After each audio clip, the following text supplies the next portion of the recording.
Assalamualaikum warahmatullahi wabarakatuh. Kembali lagi bertemu masih dalam pelajaran diagram alir. Pada kesempatan kali ini kita akan membahas tentang diagram proses. Ya, secara umum, flowchart atau diagram alir ini merupakan sebuah diagram dengan simbol-simbol grafis yang menyatakan aliran algoritma atau proses yang menampilkan langkah-langkah yang disimbolkan dalam bentuk kotak beserta urutannya dengan menghubungkan masing-masing langkah tersebut menggunakan tanda panah. Jadi seperti yang kita ketahui dalam proses industri ya, untuk pembuatan suatu produk maka akan melewati tahap berupa bahan baku, kemudian yang nanti di sini dilakukan proses pengolahan untuk kemudian menjadi produk.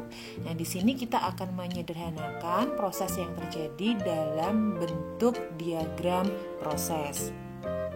Nah, beberapa jenis diagram alir yang sering digunakan di industri diantaranya yang pertama adalah block flow diagram, kemudian yang kedua adalah process flow diagram, dan yang ketiga adalah piping and instrument diagram atau lebih dikenal dengan nama PNID.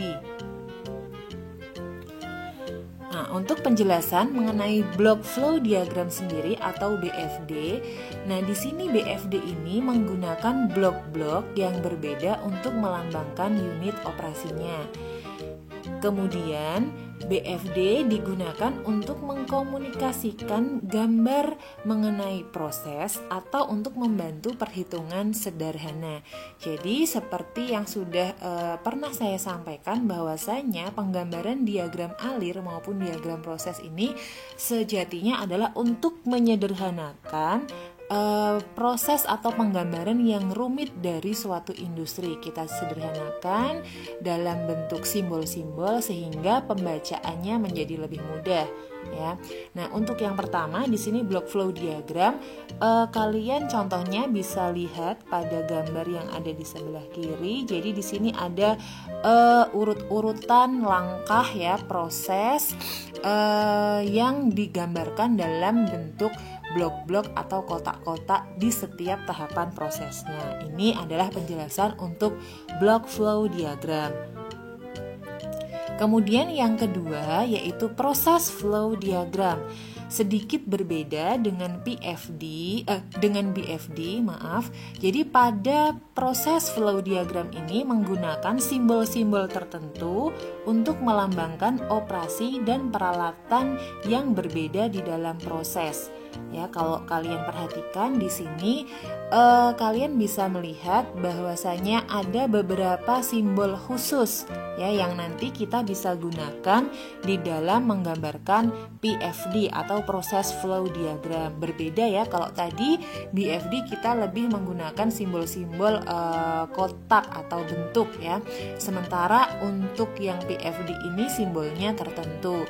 Contoh di sini adalah peralatan heat exchanger, misalnya kita gunakan simbol seperti ini. Kemudian untuk menggambarkan peralatan pompa. Kemudian di sini ada pengaduk ya atau mixer, kita gunakan simbol seperti ini. Jadi karena simbolnya lebih spesifik, maka pada PFD ini juga mengandung lebih banyak informasi proses dibandingkan dengan BFD, meskipun belum menggambarkan kondisi instalasi yang sebenarnya. Kemudian yang ketiga ini adalah piping and instrumentation diagram atau PNID ya. Jadi di sini PNID ini melambangkan instalasi produksi dalam kondisi dunia aslinya. Artinya apa? Jadi semua instrumen ataupun peralatan, kemudian sistem perpipaan yang benar-benar ada di area proses industri maka digambarkan di dalam PNID ini ya, termasuk juga pengendalian prosesnya. Nah, di sini pada gambar ya di sebelah kanan ini kita bisa lihat ya. Jadi ada dalam suatu PNID di sini salah satunya kalau kita lihat ada TIC ya, di sini TIC ini adalah temperatur indikator controller. Jadi banyak instrumen yang ditambahkan, kemudian pengendalian proses sama seperti benar-benar real yang ada di industri proses. Nah, mungkin sederhananya kalau kita lihat ya pada satu contoh diagram alir ya, di sini adalah gambar yang berupa proses flow diagram. Kita bisa lihat jadi ada alur proses mulai dari tahap awal ya sampai di sini menjadi produk. Nah, di mana di sini kita lihat mungkin yang digambarkan hanya peralatannya saja, kemudian aliran prosesnya, tetapi tidak secara lebih detail. Kalau kita mau lebih yang detail sampai ke alur, sistem perpipaan, kemudian instrumentasi tambahan, kemudian pengendalian prosesnya, ini kita bisa lihat pada diagram PNID seperti yang ada pada gambar ini. Ya, baik, kita lanjutkan. Pada pertemuan kali ini kita akan lebih fokus membahas tentang block flow diagram atau BFD. Jadi di depan ini ada beberapa simbol yang sering digunakan ketika atau digunakan untuk membuat BFD. Jadi ada beberapa simbol ya, mulai dari ada terminator, kemudian ada garis alir, kemudian simbol preparasi, simbol proses, input atau output data, kemudian ada predefined proses, kemudian simbol decision atau keputusan, kemudian ada juga untuk on page atau maupun off page connector. Ya, kita lihat penjelasannya masing-masing. Untuk yang pertama ini adalah simbol terminator. Jadi simbol terminator ini menunjukkan permulaan ya, atau mulai atau start ya, maupun akhir atau stop dari suatu proses. Jadi ketika akan memulai atau mengakhiri proses, maka kita gunakan simbol terminator ini. Kemudian yang kedua, simbol garis alir atau flow line ya. Ini menunjukkan arah aliran algoritma. Jadi akan menghubungkan antara simbol yang satu dengan yang lain. Jadi dia akan sebagai konektornya. Jadi akan menunjukkan juga garis alir dari proses yang satu atau proses sebelumnya ke proses selanjutnya. Selanjutnya ada simbol preparasi. Jadi di sini sebagai proses inisialisasi atau pemberian harga awal. Jadi simbol ini juga digunakan dalam tahap mempersiapkan segala sesuatu, misalnya mempersiapkan peralatan, kemudian mempersiapkan penyimpanan bahan di dalam storage, atau juga bisa digunakan untuk langkah-langkah seperti pengaturan penghubung atau pemutusan proses aliran. Selanjutnya ada simbol proses ya, di sini berupa persegi panjang. Di sini menunjukkan kegiatan atau proses yang terjadi dalam diagram alir. Kemudian ada simbol input atau output data yang menunjukkan proses input atau output yang terjadi tanpa tergantung dari jenis peralatannya. Nah, di sini biasanya digunakan untuk mewakili data yang masuk atau data keluar, dan di sini juga hanya bisa dimulai dari masukan menuju keluaran dan bukan sebaliknya.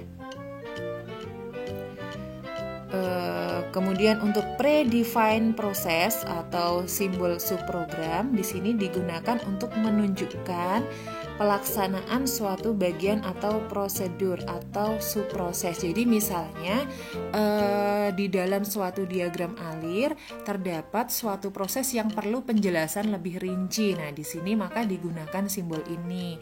Ya, contohnya misalnya karena dalam suatu proses terdapat atau ada langkah yang menggunakan atau harus menggunakan steam. Nah, makanya proses pembuatan steam ini memerlukan suatu diagram alir sendiri yang mungkin tidak bisa terinclude dalam diagram alir yang sebelumnya, sehingga harus didetailkan pada diagram alir yang terpisah.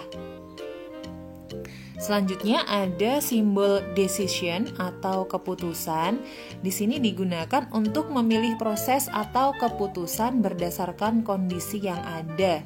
Jadi perbandingan pernyataan, kemudian penyeleksian data yang memberikan pilihan untuk langkah selanjutnya. Apakah keputusannya akan lanjut atau prosesnya harus dihentikan, atau mungkin proses harus dilakukan penambahan beberapa bahan dan sebagainya. Jadi di sini menggunakan simbol keputusan. Nah, selanjutnya adalah simbol konektor. Di sini terdapat dua simbol konektor.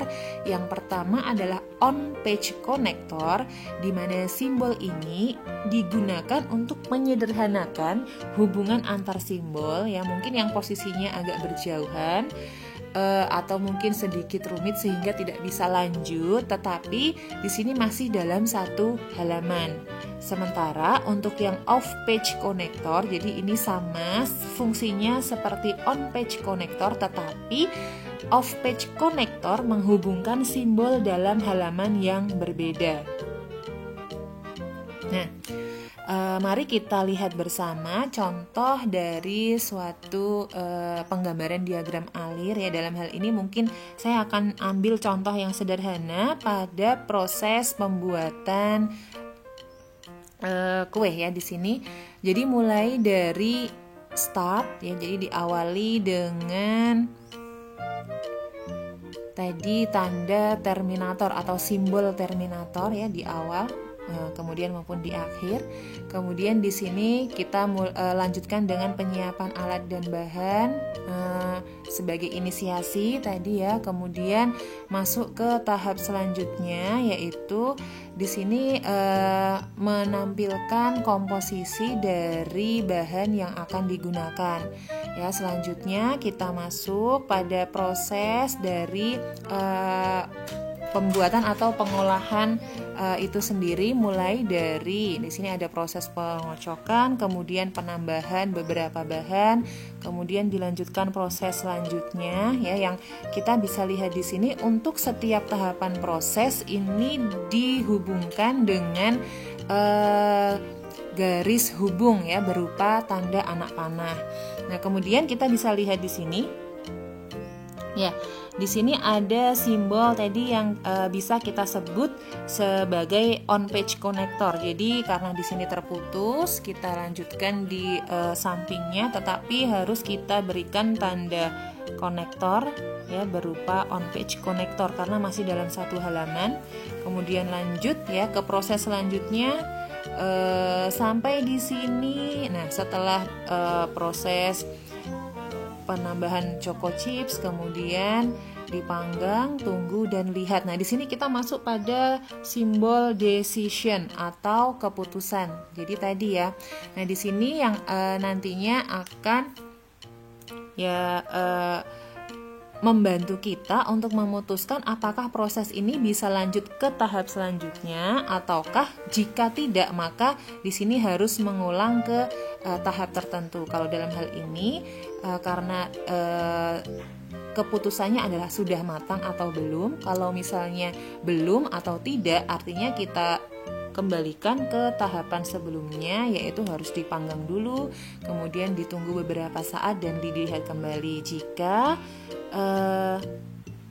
sudah matang dan sesuai, maka bisa menuju ke tahapan selanjutnya, yaitu dihidangkan dan ke tahapan yang paling akhir. Ya, ini adalah salah satu contoh penggambaran suatu diagram alir.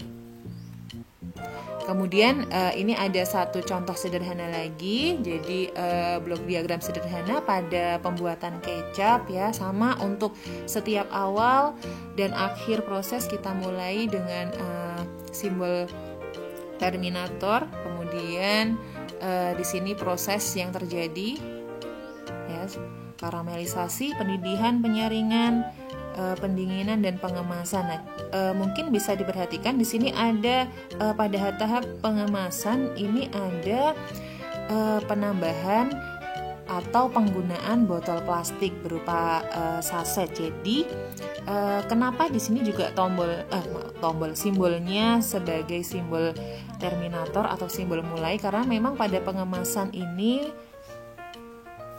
menggunakan atau bisa jadi membutuhkan proses yang berbeda. Jadi ada proses tersendiri. Contoh misalnya di sini ketika kita menggunakan botol kaca bekas maka ada tahapan prosesnya sendiri. Jadi botol kaca bekas ini juga sebagai inputan atau kondisi awal ya, makanya kita gunakan simbolnya berupa terminator ya, sampai nanti terakhir menjadi produk akhir berupa kecap.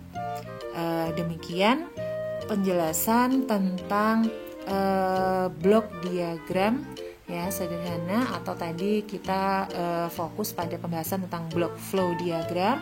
Mudah-mudahan dapat dimengerti. Selanjutnya nanti untuk pembahasan PFD akan kita lanjutkan pada pertemuan selanjutnya. Sekian, wassalamualaikum warahmatullahi wabarakatuh.